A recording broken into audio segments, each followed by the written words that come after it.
Hey guys, it's Arya here, and welcome back to Don't Eat the Cashier, where we work for this monstrous being named Bob. Greetings, organism. How is your work progressing? I see the first transaction was successful. Acceptable. This still doesn't save you from the threat of cleaning sanitary facilities, but it's a wonderful starting point for your entire tiny life. Even more than successful, the client tried to fill the entire station with money, probably due to extreme affection for you, organism. Unfortunately, the terms of the Intergalactic Treaty do not allow such actions, tips exceeding the amount set by the Council by approximately 1,949,399,3,000 were disintegrated to my great regret. To my regret as well. So, a mad god from another world likes me? In some sense, that's possibly worse than not being liked at all.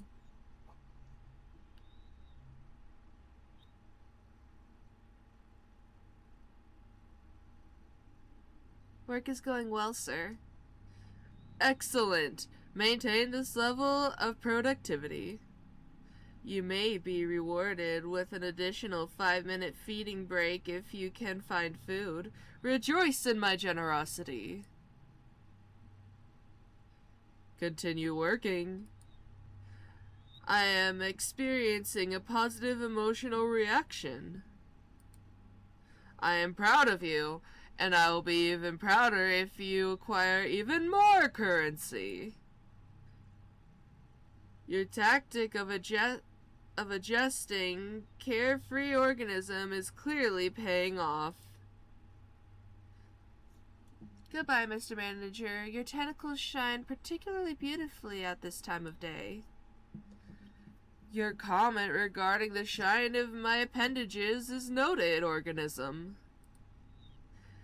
The secret is a meticulous regime of polishing them with void biboke slime. Goodbye. He slaps across the floor to his office. As soon as Bob's rhythmic, wet slaps fade away, a deep silence descends on the station. One moment I'm in a surreal forest, dining on purple goo with a mad god. A god who liked me so much that he offered me a ride back to his world in a carriage made of bones. The next moment, I'm being praised by a multi-eyed, tentacled monster. Maybe these are all just my deathbed hallucinations.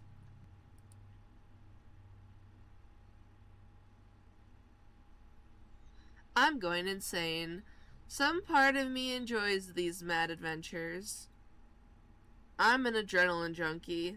Disgusting. Now I have to deal with that, too. In the midst of my contemplation, terrifying sounds emanate from the boss's office. Unfair bills? Unacceptably large numbers? Of course. What else could upset him so much if not that? Steps. Another visitor. This one decided to come in through the door for a change. He seems unwell. I hope he doesn't knock over my shelves of shampoo with jojoba. He seems unwell. I hope he doesn't knock over my shelves of shampoo with jojoba oil and delicate lilies on his way.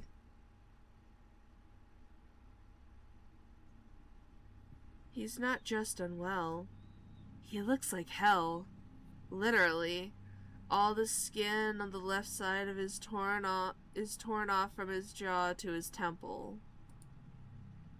I swallow nervously. What kind of meat grinder has this guy been through? He looks like someone who could rip me apart if he doesn't like what he hears. I need to be careful if I don't want to become the next victim. Well, it's hard to imagine how the other fighter looks like.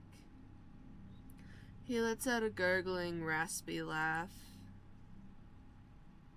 You don't want to know what the other fighter looks like. Honestly, I really don't want to know. My inner archive labeled, I don't want to know this, is at risk of bursting from overflowing tonight.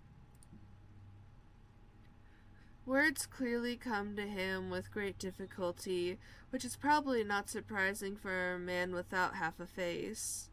He clears his throat, but that doesn't help much. I need blood. He tried to smile. It would be charming if he still had all the necessary muscles for that. Now it will haunt me in my nightmares, among other things. The client pauses again briefly to clear his throat. Let me see what I have. Yeah, good choice, babe. Step to the storage. Just in case. He suddenly leans forward, boring into me with his remaining eye. Go and find me some goddamn blood. A strange pressure builds in my head, and the edges of my vision blur. An unyielding command blossoms in the center of my mind. I don't know why, but I feel an incredibly strong urge to find blood right now. My client is covered in blood, but still hungry. Maybe he fought with something inedible, or is it his own? I found myself in a storeroom, a tangled labyrinth of shelves reaching up to the ceiling, stuffed with boxes, crates, and mysterious cans. In the corner, something rustled and snorted suspiciously. So, where could the blood be? I need to think fast. He's not going to wait forever. Right now, I'm at the very beginning of this crazy place. Scream. Bob, where's the blood?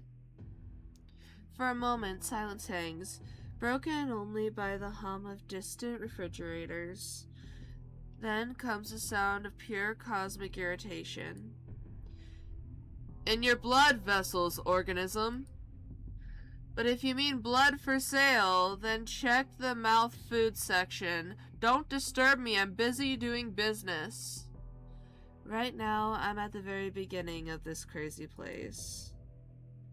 Go to food for mouth section.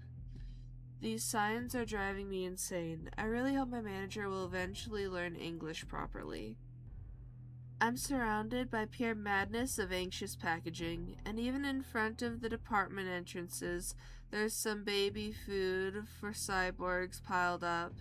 I'm frantically trying to decipher the crooked inscriptions. In front of me are sections with food for mouth.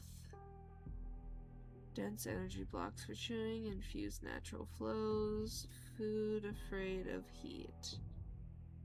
I would assume infused natural flows. Infused nutritional flows.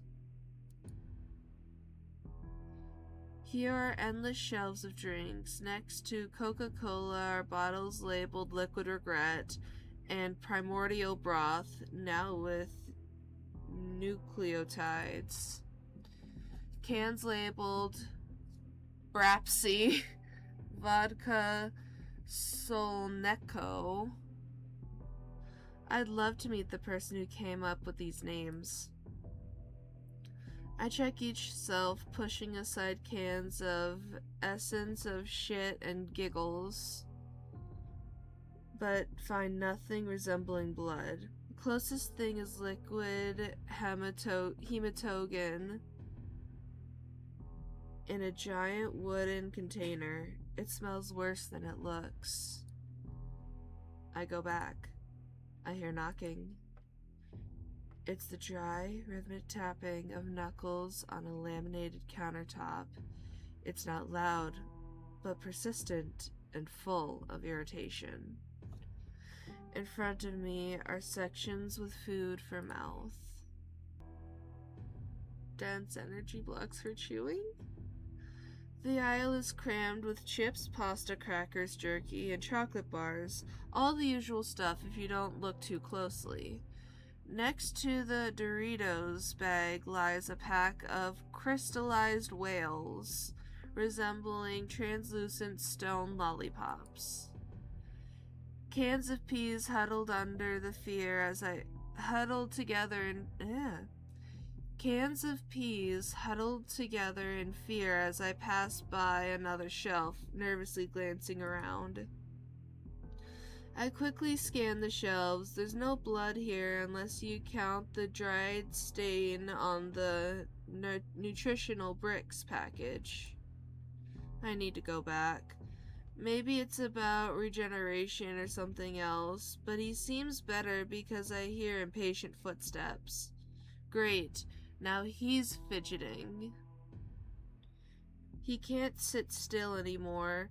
This isn't just impatience, it's anxiety, and I really don't like where this anxiety could lead him. I need to hurry. In front of me are sections with food for mouth, food afraid of heat. The coldest corner of the store, large freezer chests and refrigerators with glass doors are covered in frost. Next to the frozen pizza are Gremlin Cairo capsules, and among the buckets of ice cream you can find flavors like Minty Tritium and Liquid Family. Oh my god. A huge freezer chamber. Matter of lesser life forms, spare parts of human organisms, product of animal fauna, exploitation with fruit pieces.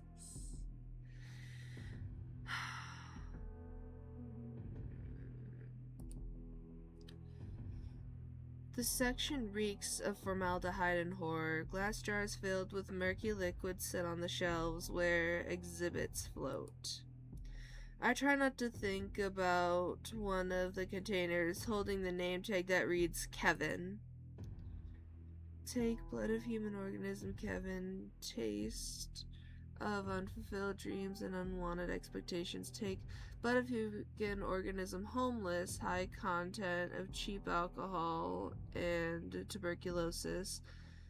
Take blood of human organism, Michael. Taste of efficient resource and artifact accumulation. We'll take Michael.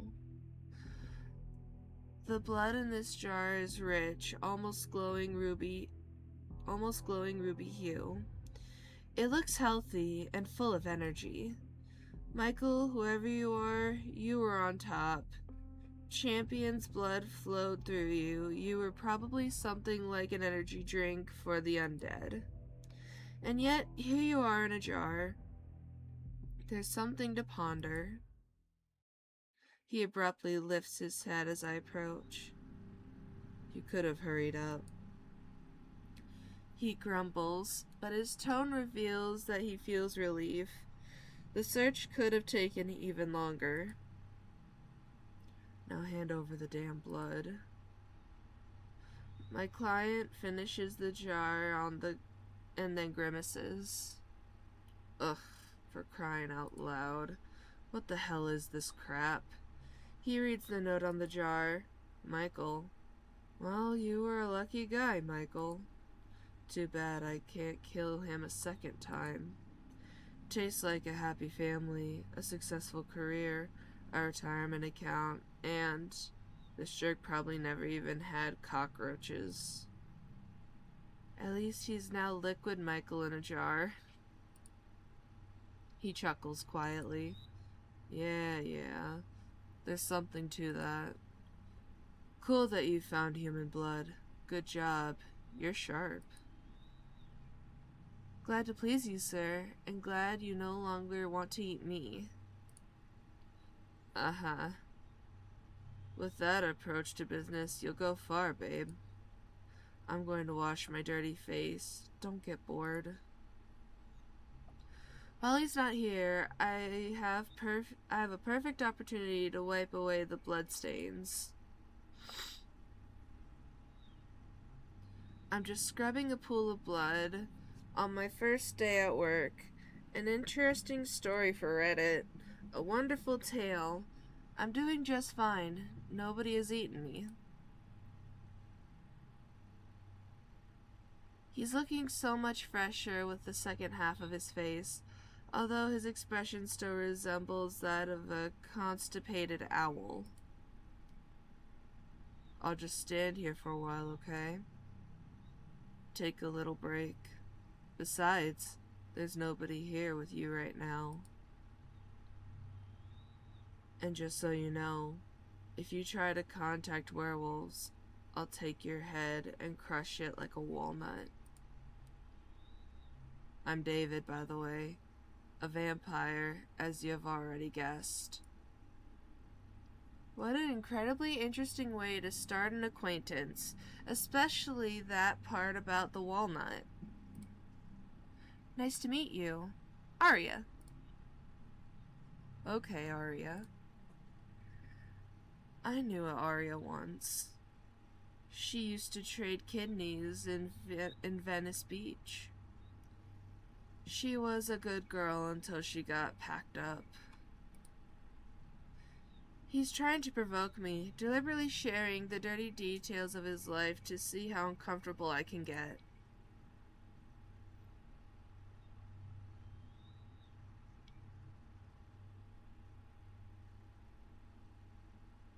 I suppose I'm also selling some kidneys now. Check the catalog. Yeah, exactly 10 categories. A catalog? Do you seriously have a catalog? He leans forward, genuinely intrigued, peering into the catalog. Gremlin kidneys? Is that a delicacy? Why does it say both delicacy and fuel and animal venom? Because it's a universal product. Want some? I do. Looks like I found my best customer for today. Now I have a vampire here, and he's regenerating. Wonderful. The main thing is to not accidentally blurt out something wrong. I need to be friendly. Since when do vampires wear leather jackets? Don't you guys prefer capes and ruffles anymore? Ugh, I don't like that.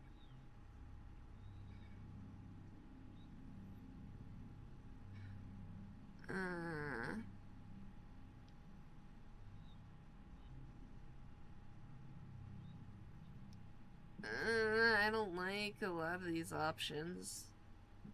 Let's be funny, I guess. Since when do vampires wear leather jackets? Don't you guys prefer capes and ruffles anymore? Ruffles? What the hell is that? I'm no Ruffles. What even is that? Some French insult? His expression is as if I suggested he wear a maid's outfit. He'll defend that worn leather monstrosity at the cost of his life. That's obvious. Ruffles are not just a piece of clothing. They're concentrated strike right at the core of his cool vampire persona. I don't wear any ruffles. I'm just 24 years old. And how long have you been 24 years old? Very fucking funny. It's been like 24 years. In all these 24 years, I haven't worn any ruffles, and I'm not going to, ever. I'm not some damn Prince Louis or whatever. It's painful to watch how people limit themselves and deny themselves simple human happiness, vampire happiness. David slightly grimaces as he moves his hand. Damn mutts. Probably not all the wounds have healed completely, and does being a vampire doctor fall under my duties? I think Bob said it was mandatory.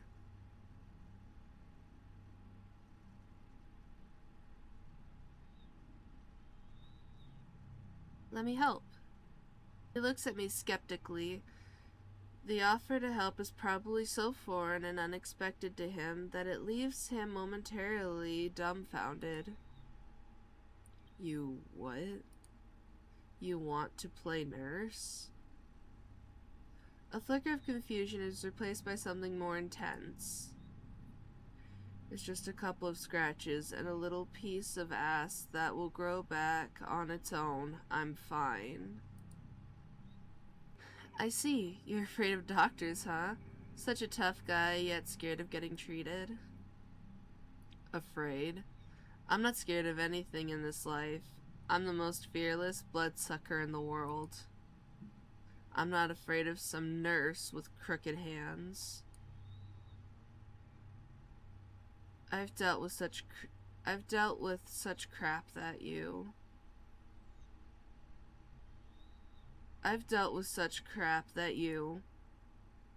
Wait a second.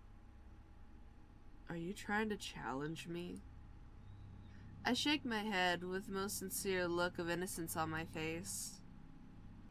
Fine, damn it. Hand over your first aid kit. If another werewolf isn't hiding in there, I have no reason to worry. I've decided to keep quiet about the very real possibility that there might actually be a werewolf hiding in there. I'm not sure of anything at this cursed gas station. Damn you. Go ahead. Get out your band-aids with Dr. Chocula or whatever you're selling. David sheds his jacket,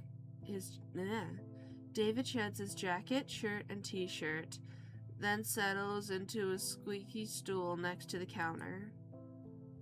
He's about to face a serious trial, staying in a vulnerable position for a few minutes. For some reason, cruel fate hasn't made him claw-proof. He certainly looks like he was just thrown into a blender. Judging by those bullet scars, he had quite an interesting past. Or maybe he was attacked by a werewolf cowboys with guns. Most likely the former.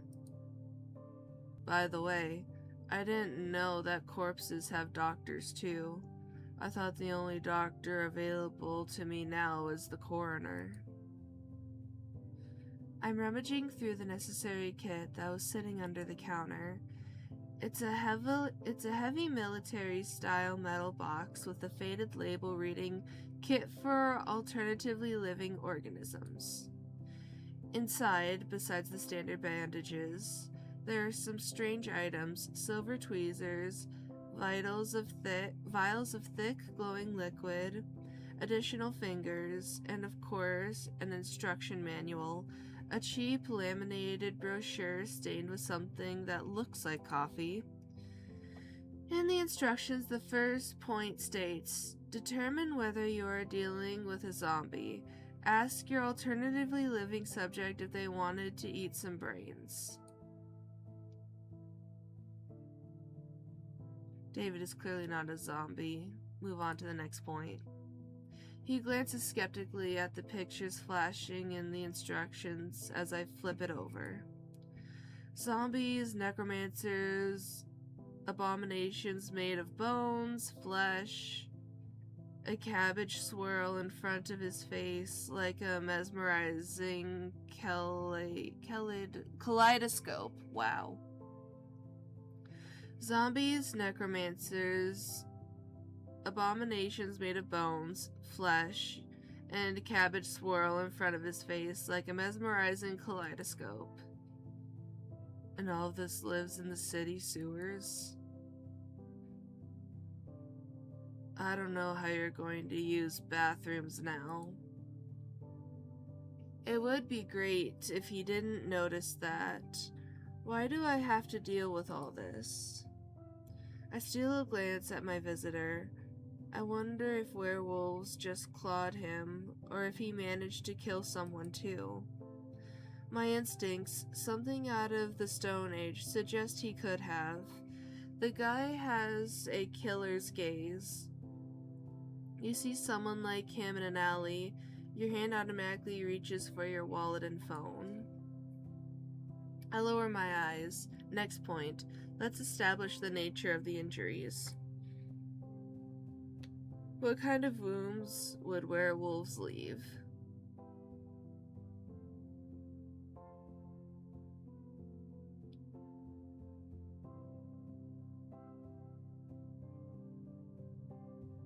It seems the damage was psychological. Tell me about your tragic past, as it says in the handbook. David pauses. The expression on his face reflects such genuine, deep confusion that I almost feel a bit ashamed. What do you want me to do? The horror of the threat of undergoing psychotherapy drives him to aggression, turning him into a feral beast. Give me that damn paper. David yanks the handbook from my hands.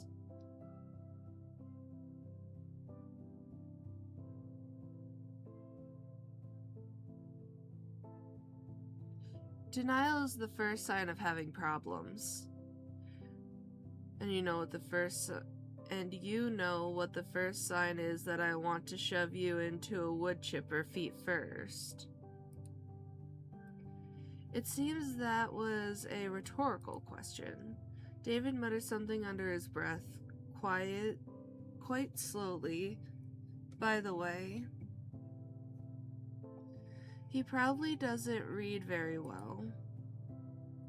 Strangely enough, I thought vampires had large libraries. However, this guy's library is limited to the section on threats and insults. See? Torn supernatural wounds. You have to be supernaturally stupid not to notice that chapter. David says this was a clear sense of relief in his voice. His tragic past will stay with him today. I take the book back. I read through what medication I need and grab the regenerating extract for alternatively living life forms. Now all that's left to do is apply the stuff. I dip my fingertips in the jar and suddenly he grabs my hand. Do something wrong and I'll rip your tonsils out through your ass. Lucky for me, I had my tonsils removed when I was a baby, so I have nothing to worry about. Allow me to do my job, sir. I will be extremely careful. The phrase of any faceless representative of the service sector, my perfect shield against the surrounding world and the rude vampires that inhabit it. Watch yourself. You won't get a second chance. No, not my vampire doctor's license. I apply the black goo to the wound. A puff of steam rises from the wound, and the air starts to smell like something is frying. It's probably very painful, but David remains calm. Not a single complaint, which is surprising. I hope it's not from your squid manager. Well, we all hope for that, buddy.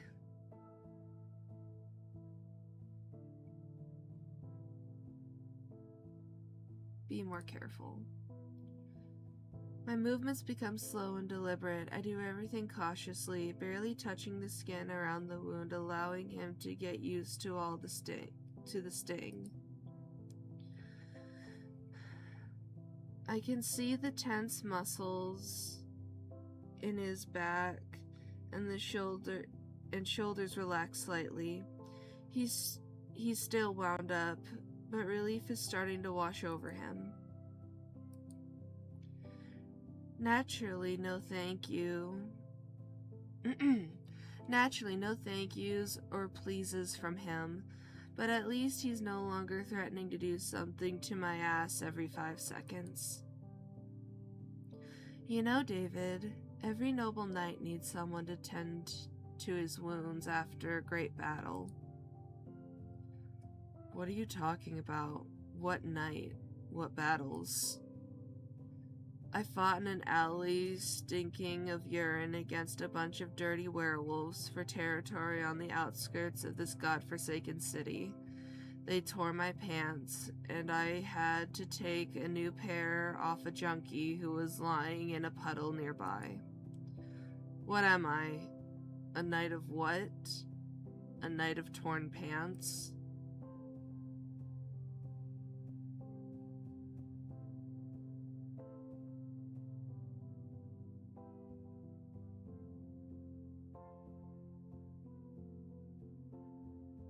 You are a wolfhound knight. Oh, go to hell.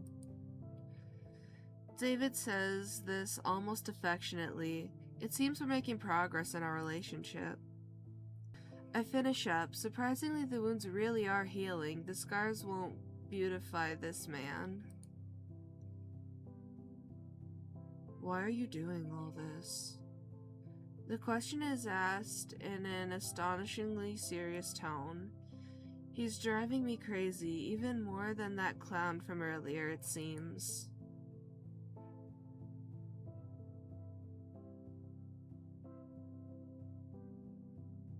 I just want to help. Why? David is confused. In his system of beliefs, action always equals benefit. I'm throwing a wrench into his flawless, long-running mechanism. I can't watch someone suffer. Wow. God bless your noble heart. He shifts awkwardly.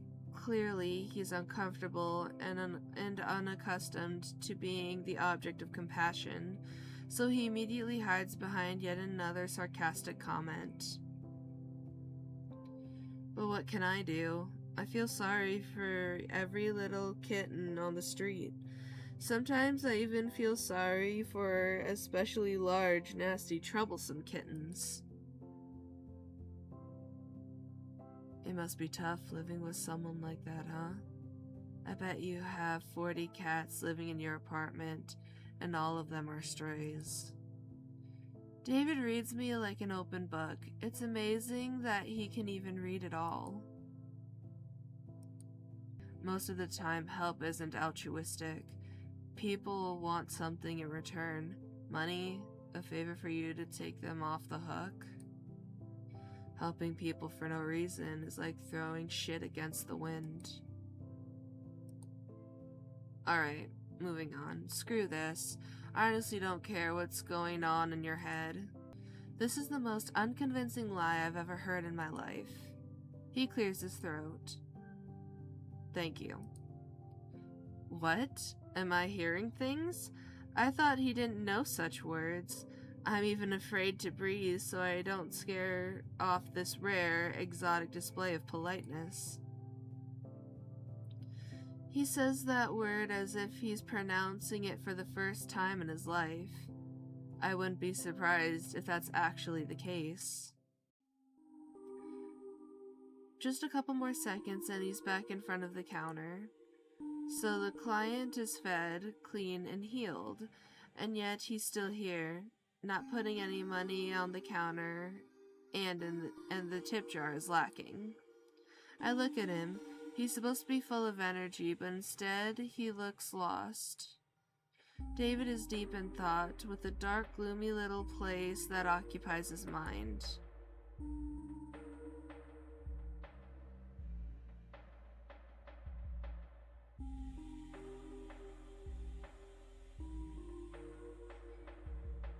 Can I do anything else for you, sir? This seemingly simple question stumps him. David frowns and looks past me for a while before responding. Yeah, you can do something. I'm curious about one thing. I haven't talked to a regular human in a long time. I wonder by regular human, does he mean my extremely natural essence? I'm no vampire, werewolf, or a thieving gnome. Or does he mean my lack of criminal record and absence of drug or alcohol dependency? Or maybe he's looking for the perspective of an ordinary worker, a working class person, a gray collar? Does your face always look that funny when you're thinking about something? I don't even get a chance to respond to his jab before he follows up.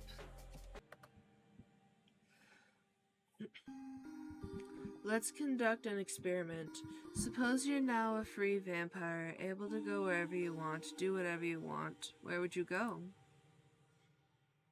David looks at me expectantly.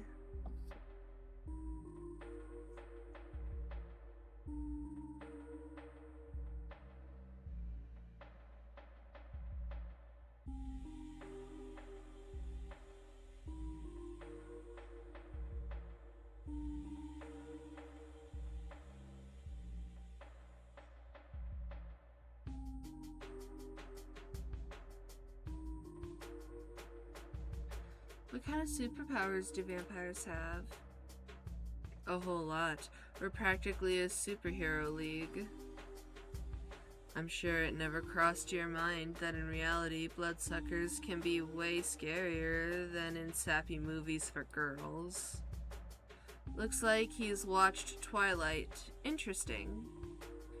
Funny story, I've never watched Twilight. Some of us not only drink human blood, but also capture people to experiment on them. They turn human bodies into a real nightmare of flesh and bones. Dr. Moreau couldn't even imagine. And there are vampire sorcerers who can rip your soul out of your body and make you work for them for eternity, literally. Seems like I already have one of those sorcerers. His name is Bob. He's checking my bills. He's checking his bills. There he is. I wonder what inner strength it took David not to flinch. And there are those who can make your head explode, literally with just a glance. Not all of us are such wicked bastards. We don't even have to kill a person to eat. Just drink a little, instead of gorging yourself like a pig at the trough. But some don't care. They just drain all the blood and splash it everywhere. The forensics team is baffled why the person turned into a sprinkler before dying. He seems to enjoy talking about how cool vampires are. And which of these do you have? I've got a decent list of what I can do. I'm not complaining. Imagine it. You never get tired. You can party all night long. Fuck all night long. You're stronger than 10 thugs combined. Well, except for 10 werewolf thugs. That might take some effort. If you want to shrink down and fly somewhere, you can turn into a tiny bat. Your reflexes become 100 times sharper. You feel everything. You see everything. You can hear a rat piss a block away.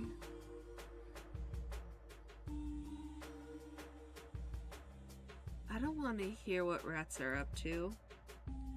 Oh Lord, Arya. That's just an idiom. You can ignore it if you want. All vampires would go insane if that was true. Do I look like a madman? Politely, I decide to stay silent. He continues. And finally, you can make people do anything you want. Absolutely anything.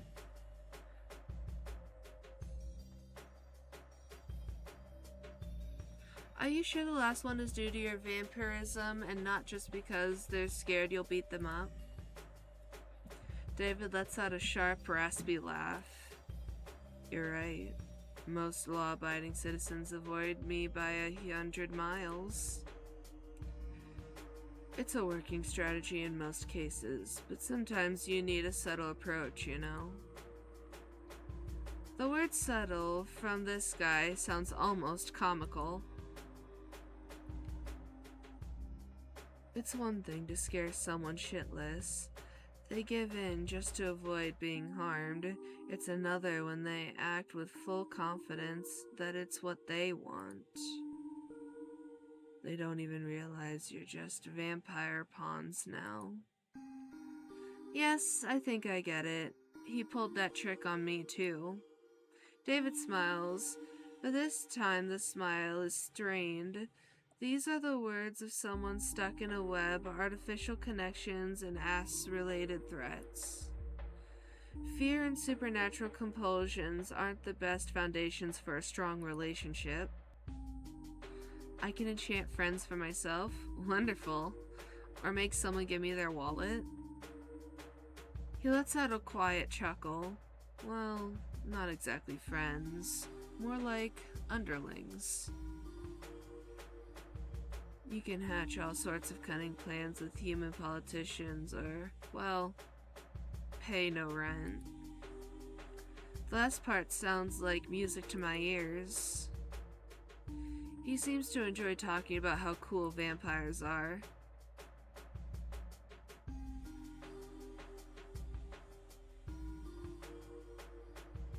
Back to your question, ask something else.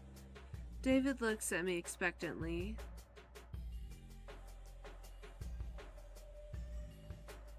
Why did you watch Twilight? I have no idea what you're talking about. I don't watch emo crap.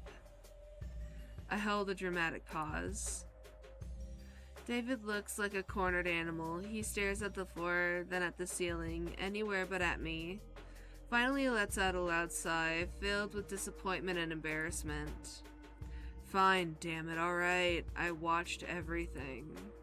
All Twilight movies, watched The Lost Boys, Interview with the Vampire, Blade.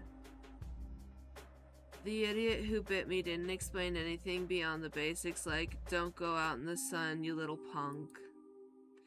I thought maybe these stupid movies had a clue, you know, hidden in all that silly romance and melodrama. Most of it turned out to be bullshit. I read legends, searched for info online. As you can imagine, all supernatural beings try not to give themselves away, but sometimes you still stumble upon bits and pieces. Or crazies, one or the other. My favorite, by the way, was From Dusk Till Dawn. Too bad vampires don't explode in real life. You still haven't told me if you sparkle like Edward Cullen in the sun. He takes a deep, ragged breath. No, we don't sparkle. Want to know what happens if I step into the sun? I catch fire in the sun, as if someone poured gasoline on me and lit a match. Do you know what that smells like? Like fried chicken. It's a nasty, excruciating final death. Very brutal.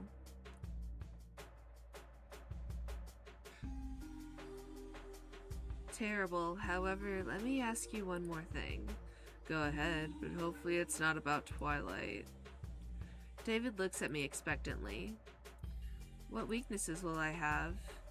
Well, no more tanning, no reflection in mirrors.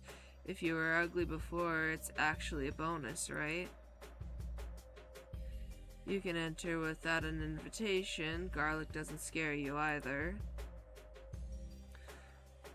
Holy water is trickier, depends on the situation. A stake works, but piercing your chest would be quite the challenge. Piercing any part of you is quite the challenge, actually. Our skin is like steel, unless a particularly persistent werewolf comes along. Well, at least you can enter without an invitation. No need for unnecessary chit-chat with people. David looks at me expectantly. And who are you before the bite? He opens his mouth, ready to tell me off for mentioning something about butts again, but stops himself. Probably his thank you sealed our fragile friendship.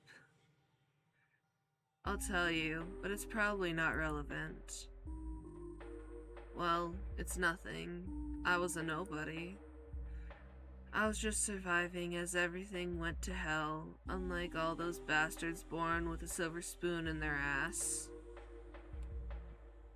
You ever see those happy American families on TV commercials? They sit at the table with a bowl of salad, smiling like idiots, and they always have a dog. Well, that wasn't my case. My stepdad was a crazy guy who thought the best birthday gift was a smack on the head. He did teach me how to shoot properly, though. I left my family dumb early. It's really dumb, but I thought I'd start a band and become a rock star. But as they say, wish in one hand, shit in the other, see which one fills up faster. At first, I worked whatever I could, then found some guy to do some shady stuff with. There aren't many ways to make a living in the Los Angeles area. Can't exactly work the cash register, right? David jabs again, but without malice. The antisocial environment made him resentful of the middle and upper classes, but it hasn't affected him yet. I wonder why.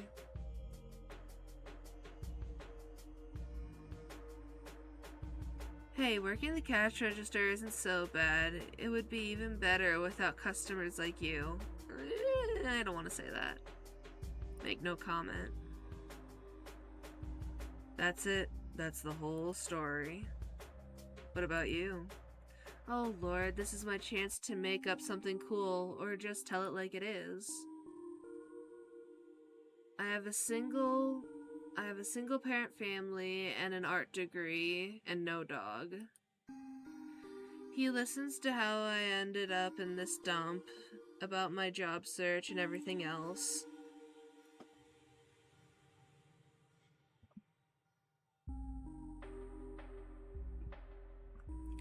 I didn't sell drugs in alleys, but it seems we still find some common ground.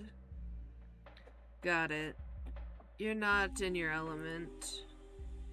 David truly understands. Neither he nor I wanted to end up where we are. Neither of us know what to do next. And we both love cheap noodles, but we can't eat them anymore. I win. You must be tired of those draw me requests, huh? I would draw you. Oh, like a French girl. He tries to look nonchalant, but his eyes show he's interested. Go ahead. I love beautiful doodles. He says the word doodles with such strange tenderness that it sounds more like a compliment than an insult. I pick up a pencil. Draw him as he is. Wow, what a face. I almost forgot what I look like. Bags under my eyes like a junkie. Silence hangs in the air while David examines the drawing. He clearly doesn't know how to react to his unexpected little act of normalcy. Looks cool. The last words are spoken in a barely audible, almost reverent whisper, unlike anything I've ever heard from him before. Two simple words, said with all sincerity, this guy can muster. I can do something too.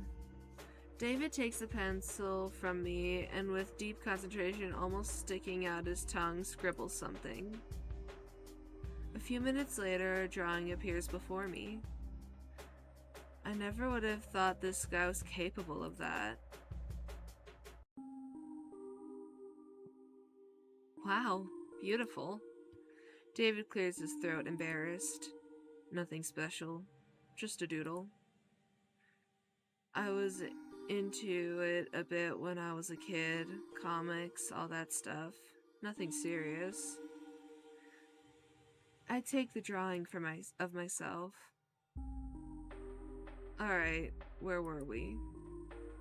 David looks at me expectantly.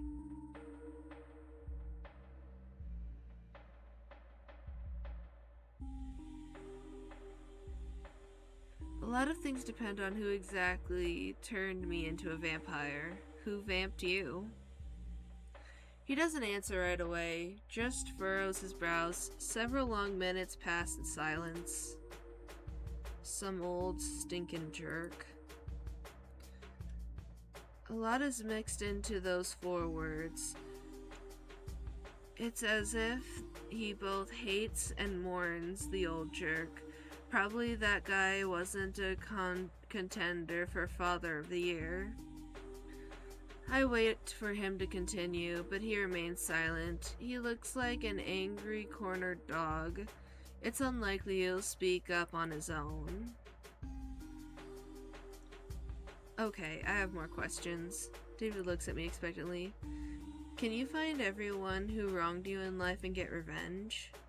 Yeah, a lot of people think about that first. But it's a bad idea to leave a trail of bodies of people you were somehow connected to. And your head quickly fills with other things like, well, the fact that you're dead, and it's forever. So after you'd been turned, you didn't find everyone who bullied you in school and beat them up? I usually beat them up right at school. Ah, right. You might think I was some kind of bully, constantly pulling pranks, but I was actually quite quiet in class. Just messing around at the back of the class like an invisible man. Until some jerk started picking on me. Once I smashed a globe over a guy's head because he mocked my sneakers. As if wearing clothes from Walmart made me worse than him.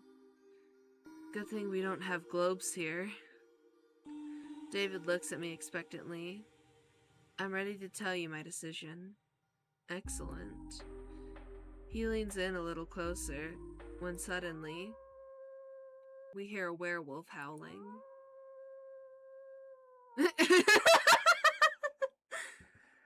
I don't even have time to blink before David vanishes. Now he's a little bat hiding behind the counter. Listen up. Don't say anything about me. Sit tight and behave, or you'll feel incredibly shitty.